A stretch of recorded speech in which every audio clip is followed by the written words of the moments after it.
Anak-anak kita lahir dengan membawa anugerah luar biasa. Anak-anak yang lahir di lorong-lorong sempit sama cerdasnya dengan anak-anak yang lahir di rumah sakit mewah dengan layanan yang luar biasa wah. Anak-anak yang lahir di Jepang sama cerdasnya dengan yang lahir di Kupang atau Fakfak. Mereka sama-sama banyak makan ikan, salah satu makanan terbaik untuk otak. Cara orang tua membesarkan mereka lah yang membedakan seperti apa anak-anak itu kelak tumbuh dan menjadi manusia. Sepanjang sejarah, kita bahkan menemukan orang-orang besar yang lahir dari bilik-bilik kecil rumah sempit. Rasulullah SAW banyak menghabiskan penatnya di rumah yang sangat kecil. Padahal ia orang besar dan tidak ada yang lebih besar darinya sepanjang sejarah. Pada dirinya terhimpun segala kebesaran. Takkan ada orang yang sanggup merendahkannya, kecuali apabila pada dirinya terhimpun dua hal, kebodohan dan kezoliman. Sesudah Rasulullah Muhammad SAW, tak ada lagi manusia yang lebih besar darinya, dan tak akan pernah ada lagi, sebab ia memang Allah jadikan sebagai manusia terbaik hingga akhir zaman. Tetapi dari didikan Rasulullah SAW, banyak manusia besar yang bisa kita sebut namanya dengan bangga. Begitu pula, beberapa generasi di belakang Rasulullah SAW juga bertabur orang-orang besar yang dididik dan tumbuh dengan pancaran sunnah Rasulullah SAW. Ada Imam Syafi'i yang meletakkan dasar ilmu-ilmu fikih.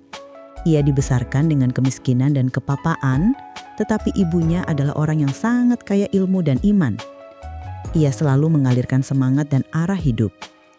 Yatim semenjak kecil, Imam Syafi'i diasuh dengan senantiasa mendengar lantunan ayat suci Al-Quran dari lisan ibunya. Kelak, pada usia 7 tahun, ia telah hafal Al-Quran. Padahal usia 10 tahun telah mempelajari ulum Al-Quran. Dan pada usia 16, ia telah memiliki kelayakan memberi fatwa. Banyak orang datang kepadanya meminta nasihat di usia yang masih sangat belia itu. Sementara kita di usia yang sudah setua ini, masih saja tak punya cukup bekal untuk memahami agama. Pasti ada yang salah dengan pendidikan kita. Guru yang baik menerangkan, sehingga yang tidak paham menjadi paham, dan yang paham menjadi matang. Guru yang lebih baik memberi contoh, sedangkan guru yang terbaik memberi inspirasi. Ia menggugah, kata-katanya membangkitkan inspirasi saat diucapkan dan saat diingat kembali. Semua ini terkumpul menjadi satu dalam pribadi Rasulullah SAW sebagai pemimpin, suami, dan orang tua. Kata-katanya memberi petunjuk, pembicaraannya menghidupkan hati, perilakunya memberi contoh, dan keseluruhan dirinya memberi inspirasi yang tak putus-putus bagi keluarga, sahabat, dan pengikutnya hingga hari ini. Lalu, orang tua seperti apakah kita ini bagi anak-anak kita? Guru yang baik, yang lebih baik, yang terbaik, atau justru di luar itu semua? Kita menjadi guru yang hanya punya satu jenis kata, yakni kata seru, dan satu jenis kalimat, yakni kalimat perintah. Lainnya tidak ada. Hari ini anak-anak kita harapkan hafal Al-Quran di usia dini, tetapi kita lupa untuk menjadi guru terbaik buat mereka. Kita memberi tugas yang bertubi-tubi dengan fi'il amr yang membuat anak terbebani. Bukan salah menguatkan hafalan mereka. Banyak tokoh besar yang harum namanya memiliki hafalan yang sangat banyak sebelum mereka akil balik. Di zaman ini, Syekh Yusuf Al-Qaradawi salah satunya. Usia 10 tahun, ia sudah hafal Al-Quran.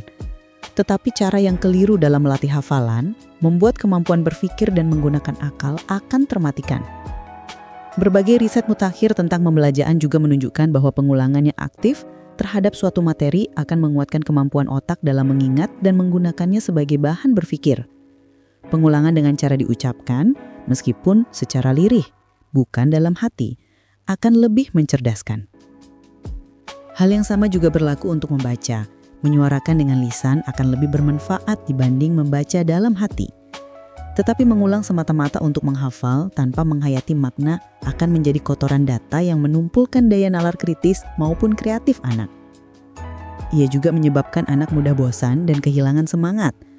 Jika proses menghafal dilakukan semata-mata karena tekanan untuk mengejar setoran, maka ia akan menjadi beban. Di Madrasah Aliyah, ia fasih melantunkan matan alfiyah.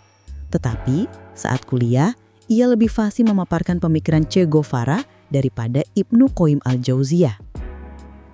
Jadi apakah kita tidak boleh memberi mereka target-target hafalan untuk mereka setorkan? Lagi-lagi bukan itu masalahnya. Yang perlu kita perhatikan adalah bagaimana proses yang harus kita lakukan sehingga target-target itu ada. Mendidik mereka menghafal banyak hal tidak salah. Yang kita harus sangat hati-hati adalah cara kita merangsang mereka untuk menghafal, bukan banyaknya materi yang harus mereka hafal.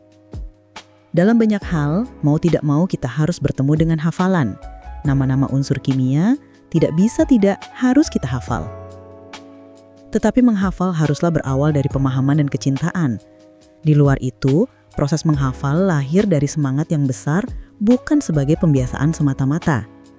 Apalagi kalau menjadi beban yang berat. Boleh jadi cara kita menguatkan hafalan sudah cukup menyenangkan anak. Tetapi manakala secara emosi anak tidak terlibat dengan apa yang ia hafalkan, maka ayat-ayat suci nilainya seperti deretan nomor telepon yang bertumpuk di otak anak.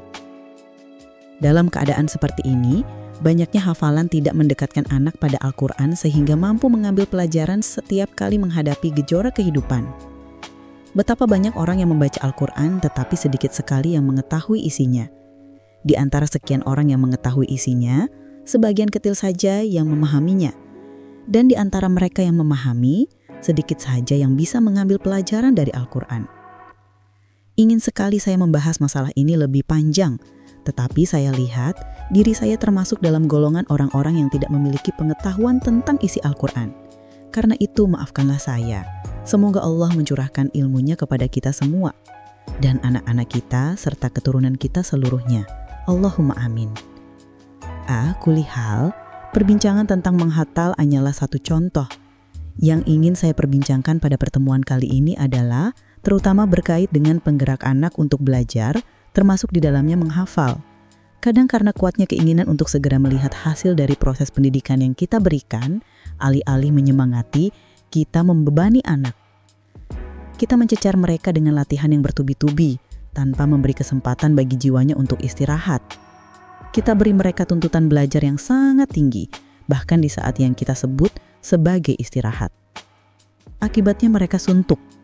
Awalnya hanya pada perasaan sesaat, lama-lama membekas pada jiwanya sehingga kehilangan gairah dan antusiasme belajar. Teringatlah saya dengan Imam Al-Ghazali. Dalam kitabnya Ihya Ulumuddin, Al-Ghazali pernah berkata, hendaklah anak kecil diberi kesempatan bermain.